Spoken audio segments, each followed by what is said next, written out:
Je me nomme M. Madou Diakité.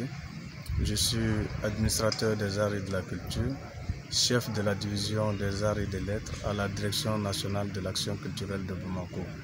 Je suis aussi écrivain et co-auteur de plusieurs ouvrages.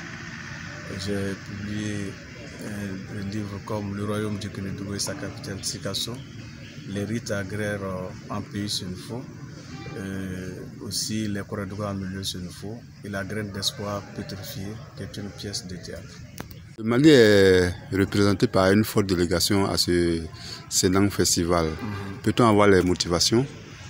D'accord, je vous remercie pour cette question pertinente.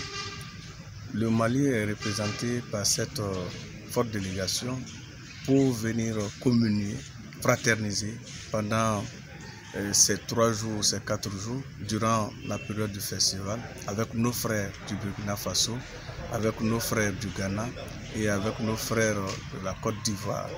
Surtout, ce qui motive notre choix, c'est l'intégration, la cohésion sociale, le brassage. C'est aussi briser en tout cas ces frontières artificielles érigées ça et là pour diviser les Sénoufos.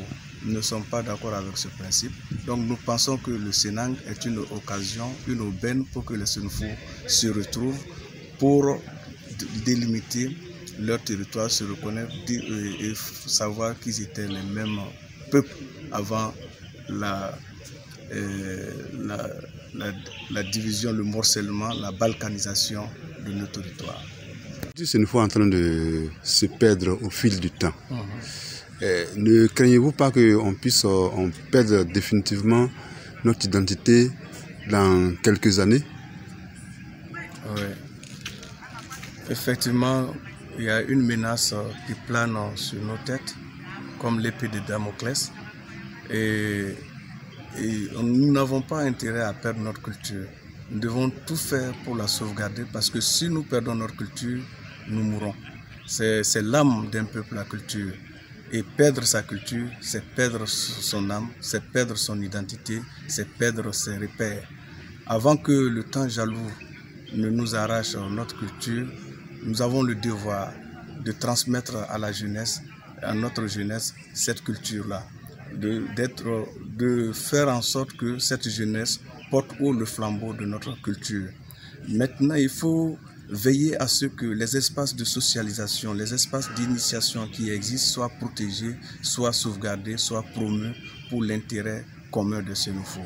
Et en plus, il faut inscrire le patrimoine culturel Sénoufo dans les programmes d'enseignement scolaire, au fondamental, à l'enseignement primaire, à l'enseignement secondaire et à l'enseignement universitaire et post-universitaire pour permettre aux enfants sénoufos, aux fils sénoufos de s'enraciner profondément dans leur culture.